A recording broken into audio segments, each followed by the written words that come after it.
What was the most surprising things that those charts revealed to you at that time? I'll start off. I got to give Kevin Gunn from Tyner credit for being the catalyst for this, for my study. He was my nudger and encouraged me to look at it deeply. So, yeah. Well, what was interesting about it, or what to me, it just displayed how it's a textbook example of technical analysis in Saskatchewan. It's the most technical chart that I've looked at, and I've done probably 3 or 4 different land value studies. And it's really interesting how when you go down technical analysis, you see there's trend lines, there's resistance often acts as support, and we saw that on that chart, and it was just, wow, this is actually incredible how technical it is. And you can see signs of trends, and it really shows the emotions have played out over the last 100 and some years in the marketplace, which is how all these markets are driven. It's by human emotions. So. Were you surprised to see that it looks much like every other chart of almost everything else on planet Earth? Well, yeah, but I just believe that all these markets behave in the same manner, and that's because our human behavior just remains unchanged. But yeah, it was interesting to see it for sure. I didn't expect it to be this technical. Do you have like the thesis summary sort of thing? I think I could probably, we didn't prepare this, but I can maybe bring that chart up, bring your video up, put in the chat whether you've seen it, yes or no. Have you seen this video? I'm going to bring that. Or do you have the chart that you could share with us, Trent? Because you should share what the thesis is there, just in summary.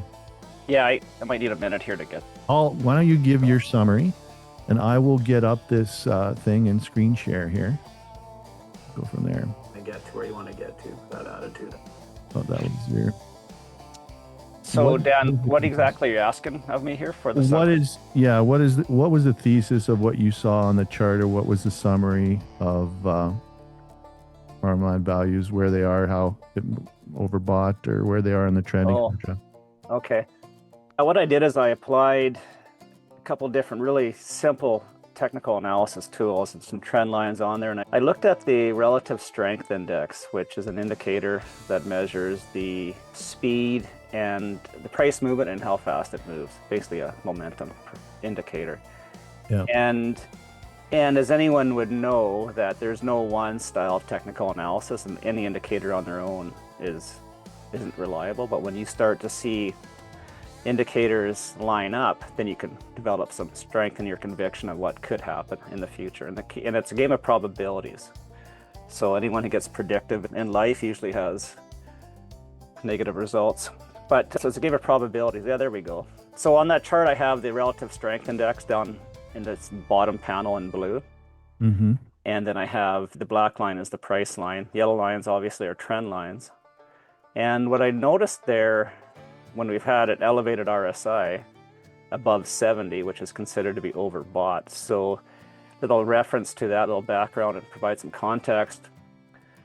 Whenever you hear of a commodity or asset in the marketplace is overbought, I would say 9 times out of 10, they're referring to the relative strength index. It's commonly used. It's the RSI, it's commonly used. It's kind of a low level indicator of overbought, because it can stay overbought for an awfully long time above that 70 value, and the top end of that scale is 100. So when we've had overbought conditions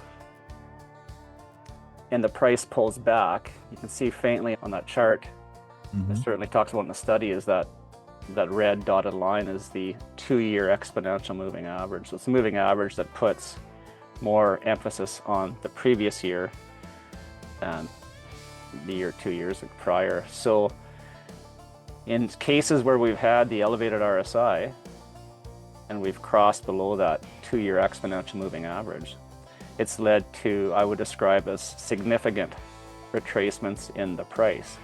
So an example of that, when we broke below the RSI back in 1922, that eventually led to a 54% drop. 68, we had the elevated RSI in 68 of 85. That was a 22% drop in value, roughly. And then in 81, the RSI, price dropped below the RSI in 82. and that was a 60%. So you start looking at these indicators. So you have an elevated RSI, and then you look for signs of a trend change. And a good measurement of a trend change is how the price is reacting to the moving average. And if we're below a moving average, below a declining moving average, we have to assume that trend's going to continue. And I would say it's been a fairly accurate indicator of where the price is going to go in the future.